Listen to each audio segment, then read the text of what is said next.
चंदू नाम का एक चोर रहता था। वह चोरी बहुत ही सावधानी से करता था और चोरी किया हुआ सामान रखने के लिए वह एक अंडरग्राउंड में शॉपिंग मॉल को बनाकर वही रखा करता था। उसके पहचान वाले लोगों को ही वह सामान वो चुपके से बेचा करता था। लॉकडाउन में शॉपिंग मॉल्स पूरे बंद रहने के कारण चंदू ज्यादा से ज्यादा चोरियां करता और अपने शॉपिंग मॉल में वह सारा सामान रखकर बेचा करता था।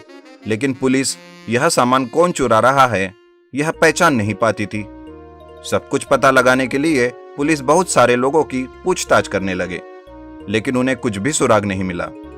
आखिर जिसके ऊपर भी शक हुआ करता उन सब की पूछताछ करने लगे। इस तरह एक दिन चंदू की पूछताछ करने लगे। चंदू, क्या तुमने किसी शॉपिंग मॉल से सामान चुराया था? नहीं साहब, मैं कुछ नहीं जानता। हाँ, मैं छोटी मोटी चोरियां करता था, लेकिन अभी वो सब छोड़ दिया हूँ। तो तुम्हें कुछ भी नहीं मालूम, यही कहना चाहते हो? हाँ सर, मेरी माँ की कसम, यह शॉपिंग मॉल की चोरियों से मेरा कोई लेना देना नहीं।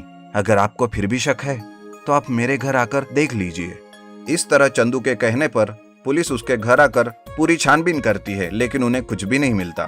ठीक है चंदू, हम चलते हैं। पूछताछ के दौरान यह सब कुछ करना पड़ा, इसे ज्यादा सीरियस मत लो। ठीक है साहब, हमेशा हम जैसे अच्छे लोगों को ही आप जैसे पुलिस वाले पूछताछ करते रहते हैं और चोर तो ऐसे ही घूमते रहते। अच्छा बताओ, गुजारा कैसे करते हो तुम? काम क्या करते हो?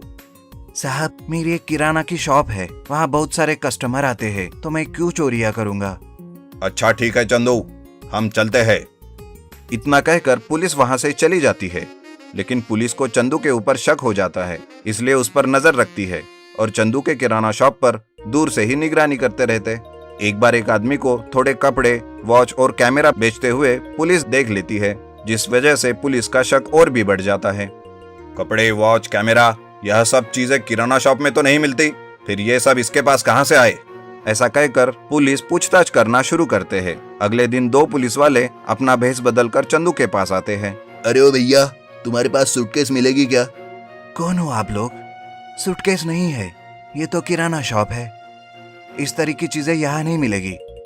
तो कहाँ मिलेगी भाई? वो तो शॉपिंग मॉल में जाना पड़ेगा आपको। हाँ हाँ ठीक है, यहाँ पर मयूरी शॉपिंग मॉल में अच्छे अच्छे सूटकेस मिलेंगे ऐसा सुना हूँ। तुम्हें इस बारे में कुछ पता है क्या? हाँ, मैंने भी यह सुना है, लेकिन अब तो यह लॉकडाउन है ना, और शॉपिंग मॉल तो बंद पड़ा है। आपको अभी सूटकेस मिलना बहुत मुश्किल है। तो भैया आप क्या करें, हमें अर्जेंट में सूटकेस चाहिए, आप कुछ करो ना। मैं क्या करूँ साहब, फिर भी देखता हूँ। आप इतना कह रहे हैं, इसलिए मैं कल बगल वाले गांव से मेरे फ्रेंड की शॉप से सूटकेस मंगवा कर देता हूँ आपको। आप लोग कल आइए, और हाँ, उसका रेट बहुत ज्यादा रहेगा, ठीक है ना? ठीक है भैया, लेकिन बहुत अर्जेंट है। मयूरी शॉपिंग मॉल में बहुत अच्छे सूटकेस मिलेंगे, यह बात जानकर चंदू उस रात उस शॉपिंग मॉल में जाकर सूटकेस चोरी करके लेकर आता है और अपने अंडरग्राउंड शॉपिंग मॉल में उन सूटकेस को रखता है।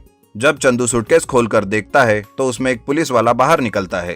हैंड्स अप, तुम्हारी चोरी पकड़ी गई चंदू। हमें धोखा दे रहे थे ना? तुम्हें पकड़ने के लिए यह सारा नाटक किया है हमने। तुम्हारे अंडरग्राउंड शॉपिंग मॉल का पर्दाफाश हो गया। You are under arrest.